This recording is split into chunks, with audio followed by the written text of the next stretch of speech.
Salam alaikum et bienvenue dans une nouvelle vidéo dans l'un des musées les plus riches du monde. Le musée Bardo de Tunis. Ouais. Elle est parmi les musées les plus riches en Maghreb. mosaïque du monde en mosaïque. Donc côté général, c'est un parmi les plus riches du Maghreb, de l'Afrique et dans le monde entier côté mosaïque. Et on va vous le faire visiter. Après l'intro. Nous, c'est Val et Abdo, couple franco-marocain, amoureux de voyage et de découverte. Soyez les bienvenus dans cette aventure au pays du jasmin, la Tunisie. On vous aime. Nhabkom barsha. Ça, c'était on vous aime en tunisien.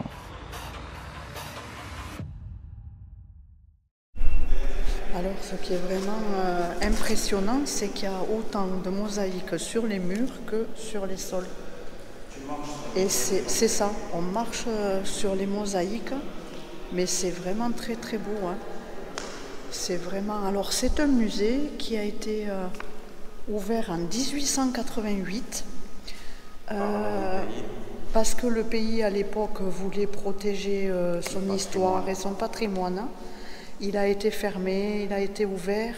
Elle a eu même des attentats. Il a eu un attentat en 2015 qui avait fait 22 morts. Ça avait été fermé, puis réouvert, puis refermé. Et là, ça a ouvert le 14 septembre. Ça veut dire quelques jours avant notre arrivée en Tunisie. Ouais, donc on a une grande chance de pouvoir le voir. Je corrige une chose qu'on a dit en intro. On a dit c'est un parmi les plus grands musées de mosaïque. En fait, c'est le deuxième plus grand en Afrique côté musée général, mais côté mosaïque, c'est le plus riche du monde, c'est le numéro 1 dans le monde.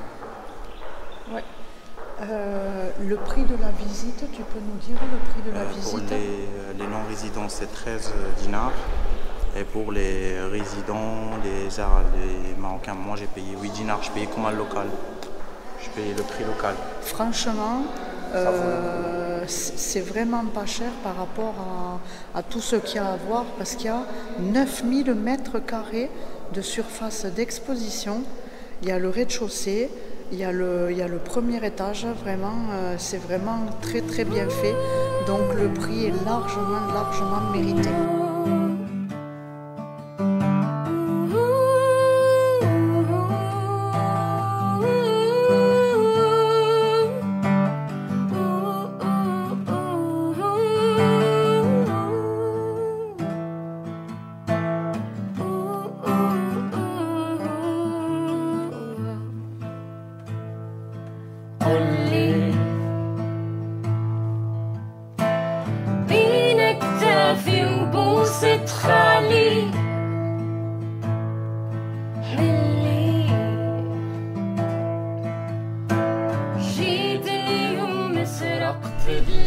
Alors là, on est dans la partie funéraire.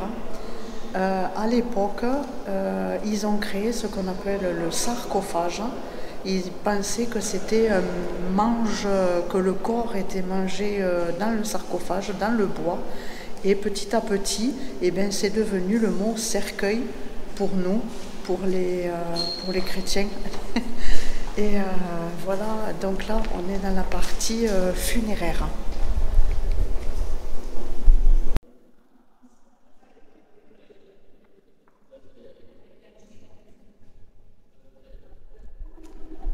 Le sarcophage, effectivement, qui pouvait être en bois ou en pierre.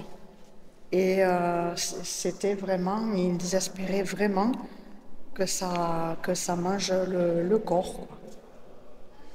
C'est vraiment impressionnant.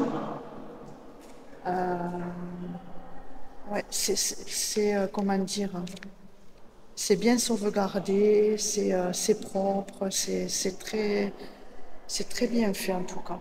Le seul petit bémol, si je peux dire, dans la visite de ce musée, c'est qu'il n'y a pas de tracé, il n'y a pas de guide, enfin pas de, comment dire, pas de visite tracée. C'est un labyrinthe et on ne sait pas exactement où aller et comment se diriger. Mais sinon, après... Ouais, c'est ça. Il vous faut flâner. Tu fais confiance ou pas? Oui, on fait confiance. Pourtant, c'est vraiment pas très haut. Mais ça te fait de l'effet, quoi. Oui. Vas-y, continue.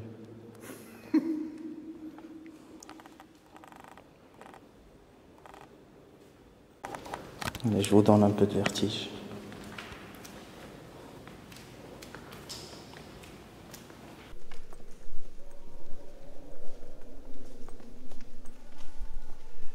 Les sarcophages, ils peuvent être en marbre ou en calcaire. Et comment dire, ils dessinent certains l'histoire un petit peu de leur vie. Comme en face, là, c'était un époux et son épouse. Et donc les dessins représentent un petit peu qui ils ont été et leur vie. C'est impressionnant quand même. Hein.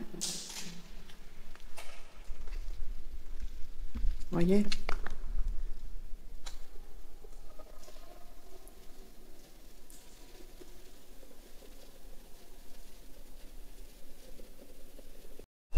Alors, c'est quoi ça à ton avis? Alors attends, je montre. Je ne sais pas, j'aurais dit des lettres ou des chiffres. Ça, c'est des chiffres. Parce que ça, c'est des chiffres utilisés dans l'Inde et chez les Arabes. En fait, on avait à peu près les mêmes chiffres. Par exemple, ça, c'est le 1. Ça, c'est le 5. Ça, c'est le 0. Ça, c'est le 3. Je connais pas tous les... Je veux pas dire de conneries. Ça, c'est le 2. Ça, je pense que c'est le 6 ou le 7. Ça, je pense que c'est le 8. Et ça, c'est utilisable encore jusqu'à maintenant dans certains pays arabes, ou pays musulmans. Par exemple, c'est utilisé encore en Égypte. Leurs plaques d'immatriculation sont écrites avec ces lettres. Ils font le mat avec ces lettres. Il y en a qui le font avec les lettres latines, les chiffres latins. C'est utilisé encore en pays de Persien, le pays persien, l'Iran, Pakistan encore, et d'autres pays. Et les Égyptiens, c'est les plus utilisés. C'est différent un peu, il y a certains chiffres qui sont différents. Généralement, le 3, le 1, le 0, le 5 et d'autres chiffres sont encore utilisés pareil. Par exemple, là, c'était pas écrit, ça vient d'où? Ça vient d'où? Il y a une explication comment ça fait, mais ça vient d'où? Alors, dès qu'on voit comment on appelle ça, le croissant vers le haut, ça c'est un signe de l'islam. Déjà, la première signe, c'est un pays musulman. Et dès qu'on voit des mosquées hyper fines et longues, des minarets, c'est turc. Dômes et des minarets, ça c'est turc. Ottomani plutôt. Et coloré comme ça, fleuri et tout, c'est très, très ottomanique. On va voir là, il y en a encore d'autres. Au bout d'un moment, tu peux te regarder tout seul. Tu vois, on revient à la même chose. Là. Et là, on a les minarets, on a un dôme et on a d'autres minarets qui sont extrêmement fines par rapport à une mosquée mais c'est musulman aussi, mais une mosquée arabe, c'est pas pareil. Et tu vas voir là, c'est écrit ottoman. D'accord. Tu vois, le style ottoman. La plupart de ça,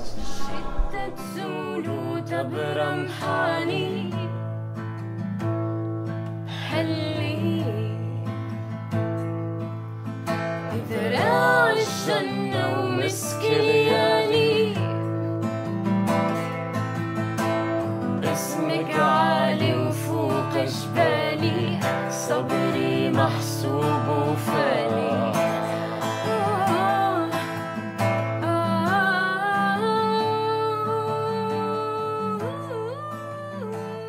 Alors c'est très bien expliqué, vous avez plein de panneaux explicatifs et il faut savoir à l'époque que la Méditerranée, c'était quelque chose qui pouvait apporter la paix pour les échanges, les commerces et tout, comme les guerres, les convoitises. Et c'est expliqué que la Tunis était un endroit stratégique. Ouais. Donc ça n'a pas apporté, ça a apporté du bon et du moins bon. Mais vous avez vraiment des panneaux qui expliquent très bien l'histoire avec des cartes de l'époque qui vous situent géographiquement comment c'était les pays.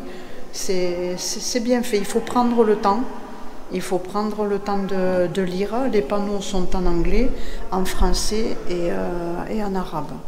Alors, une chose qu'il faut savoir, oui, la Tunisie, Carthage, dans le temps, était une partie romaine. Mais il faut savoir qu'aussi, c'est le seul territoire ou le seul pays où il y avait des soldats qui ont fait pisser les commandos romains dans leurs pantalons. Exactement Hannibal. Je ne sais pas si vous avez entendu parler ou pas. Parce qu'on sait que chaque pays écrit son histoire de sa façon. Je doute que ça doit parler en Europe de ça.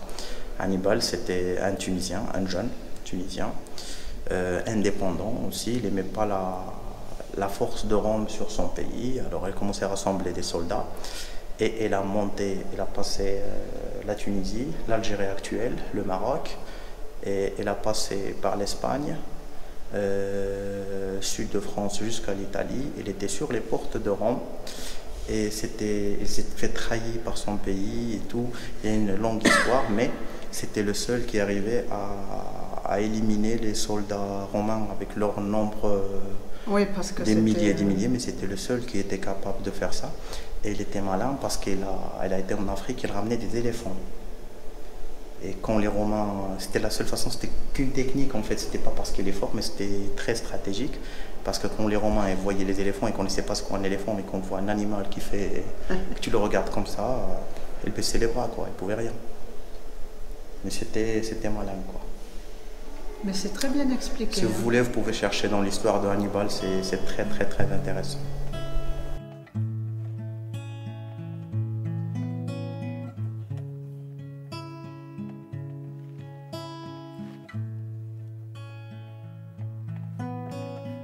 نحيت الحيرة والخوف وجرت الأيام حليت كتابي وقريت ولقيت حروف حكاية مطروزة بالصوف دفي ليتام والساعة ماني مكفوف حلوا البيبان ولي سنين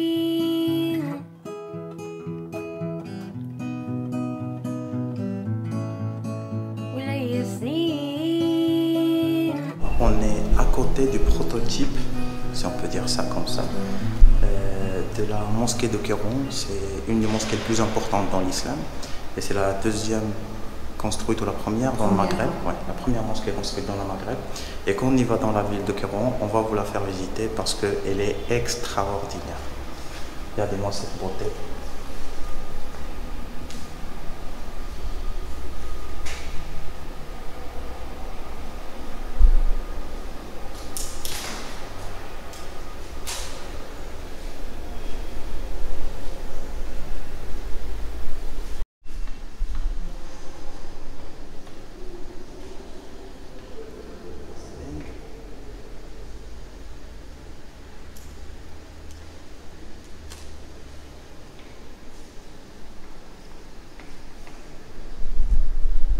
Je vous le dis toujours, les amis, il ne faut pas oublier de lever les yeux.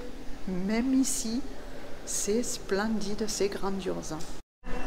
Ça fait plus qu'une heure et quelques qu'on balade et on n'a pas encore découvert tout le bas, le rez-de-chaussée du musée parce qu'il y a un autre étage en haut. À chaque fois que je tourne, on n'a pas encore été là. Regardez ces mosaïques partout.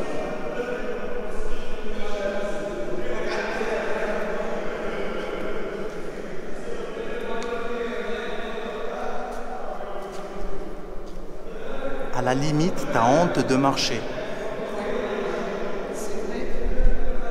C'est exactement ça. On est comme sur des œufs parce qu'on se dit, en principe, on a peur d'abîmer, quoi. Vraiment. Les passionnés d'histoire, de culture, vraiment, on a une grande chance que le musée vienne de réouvrir et de pouvoir le visiter. Vraiment, il ne faut pas le rater, quoi. ومشى في بالي ليا سنين انتي الغالي انتي لحني تبعت الثواني وتوا الوين شقيت غوابي وماني حسين خليت الفاني القلب قريب والقرب شواني خلاني بعيد ومشى في بالي ليا سنين انت الغالي انت لحني وليا سنين جدي وكاري وجبلي العالي في بابي وناري واهلي وداري قوت نهاري وسقفي وجاري ظهري العاري ووحشي بداري وليا سنين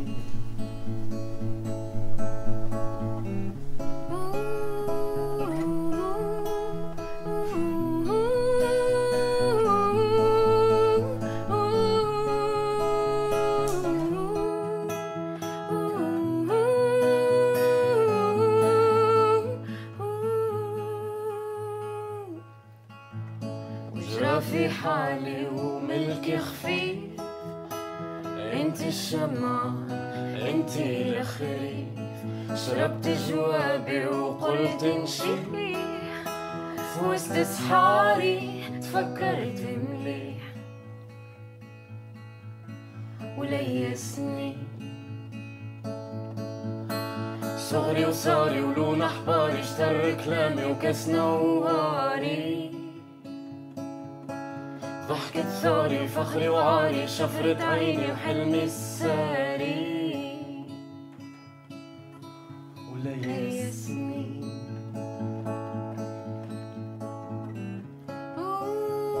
Nous sommes à l'étage, ça y est. Alors c'est le petit palais. Dans cet espace est présenté le mobilier des grandes demeures de la Médina de Tunis au XIXe siècle. Cet ensemble, construit par Hussein II Bey, a les dimensions et le décor des grandes demeures bourgeoises de la Médina de Tunis du XIXe siècle. La chambre principale reprend le schéma habituel en forme de T des chambres-salons d'apparat de ces grandes demeures avec son alcôve centrale.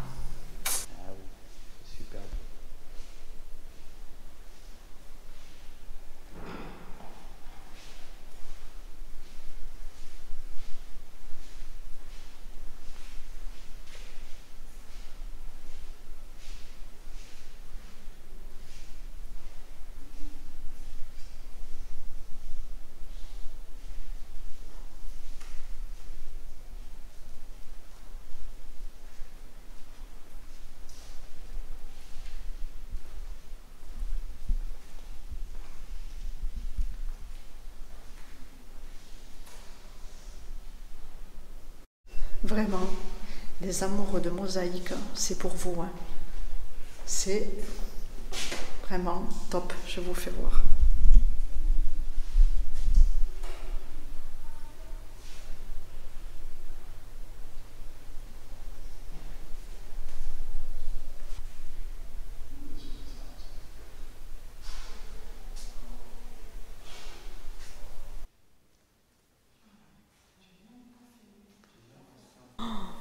Là, je vais vous filmer les plafonds. Hein. Impossible de passer à côté. Hein.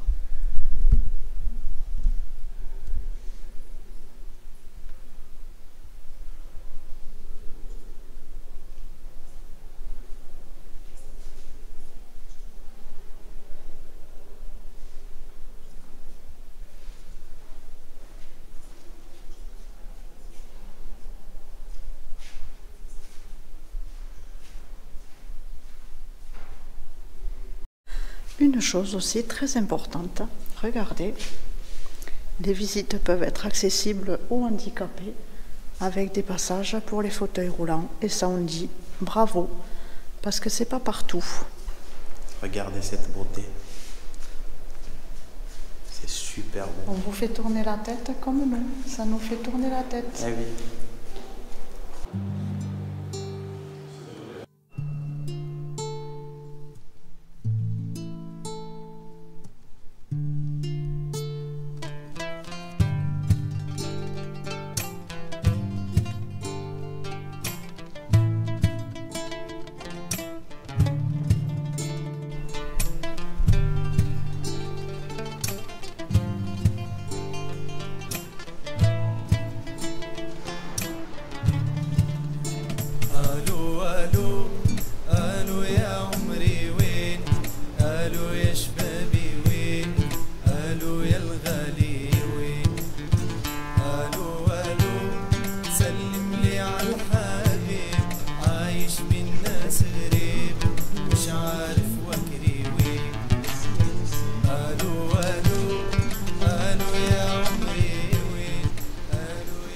vous a parlé de l'histoire de Hannibal.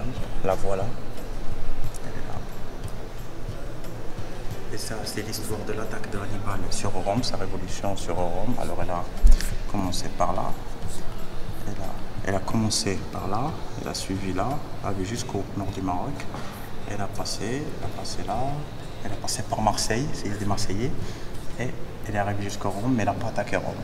Et il y a beaucoup des personnes qui faisaient l'histoire, qui faisaient l'analyse de l'histoire, qui disaient avec comment on dit, la grandeur qu'elle avait, si elle avait attaqué Rome, elle allait baisser les bras. Elle n'allait même pas combattre contre lui, selon les décisions que devraient prendre les grands commandos. Mais quand j'ai dit ils ont pissé dans le pantalon, ils ont pissé dans le pantalon.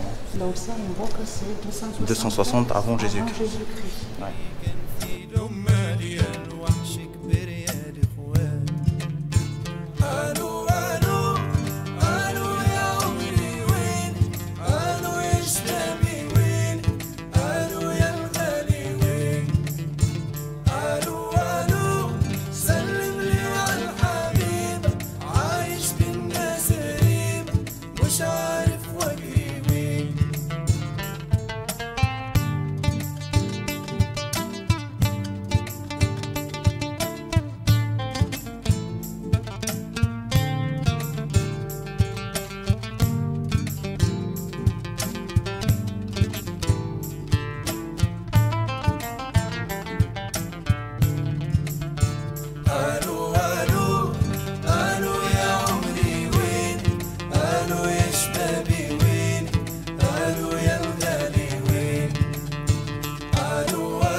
On est en haut, au premier étage, et on s'aperçoit qu'en bas, il y a eu un mémorial dédié aux victimes des attentats. 2015.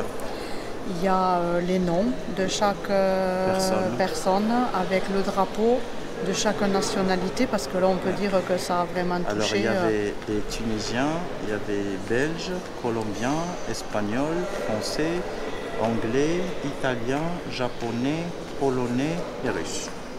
C'est une nationalité qu'il y avait. Il y avait 21 touristes qui ont été assassinés. Le 18 une autorité mars 2015, oui. Et les deux assaillants. Exact. Ouais. Une petite pensée à eux et à tous les morts. Et à tous ceux qui sont victimes de ce genre d'actes dans le monde. Bon, on cherche la sortie, les amis, parce qu'il nous manque une chose à voir. En fait, il parle d'un Coran, le Coran bleu, et comme on ne l'a pas trouvé, on le cherche et on découvre encore des salles. Et on ne trouve pas la route pour descendre.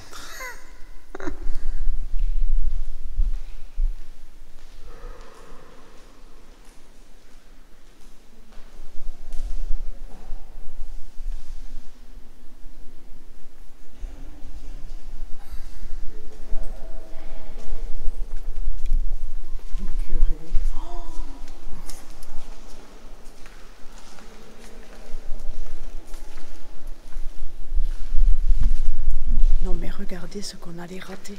C'est incroyable, incroyable. Et ça fait déjà plus de 3 heures qu'on est là. C'est...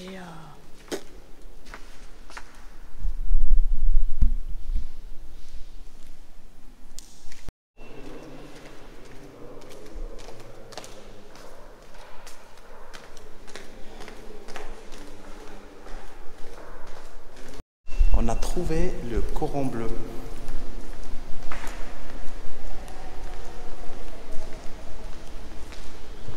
C'est un courant rare dans le monde parce que j'ai la plaque là-bas. Il date des premiers 5 siècles de Hijra. Alors ça veut dire quoi, des années 700, 1000, des années 1000. Premier 10 siècles du calendrier grégorien, parce que ça c'est toujours une histoire, on vous a déjà expliqué qu'en tant qu'Arabes et musulmans, on a un calendrier spécial à nous, c'est un calendrier lunaire et qui suit la Hijra depuis le voyage du prophète de Mecque vers El Médina. Mais là c'est le 5e siècle selon le calendrier musulman, le calendrier lunaire.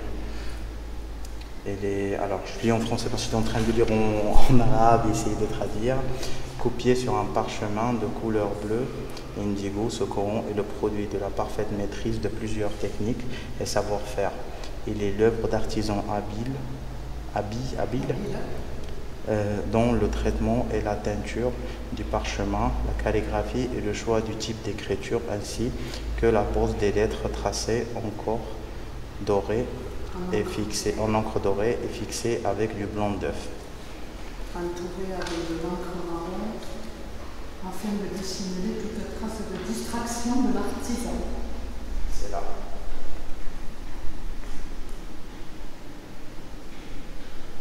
Alors, on vient de finir la visite. Oui. Là, on va prendre un taxi pour rentrer dans notre petit Airbnb. Alors, on a fait 3 heures de visite. À peu près, oui. Moi je dis que celui qui veut vraiment approfondir, il faut y consacrer une bonne demi-journée. Plus de temps, oui. Vous pouvez y consacrer beaucoup plus de temps, mais c'était déjà 3 heures, c'est déjà bien. Ah mais tu marches des kilomètres, si tu veux faire les chambres et tout, tu marches des kilomètres et des kilomètres. Vraiment, c'est majestueux, c'est très beau, vraiment. Si vous venez dans la ville de Tunis, c'est une visite à ne pas rater. Allez. 10 sur 10. On vous laisse avec quelques cinématiques du taxi.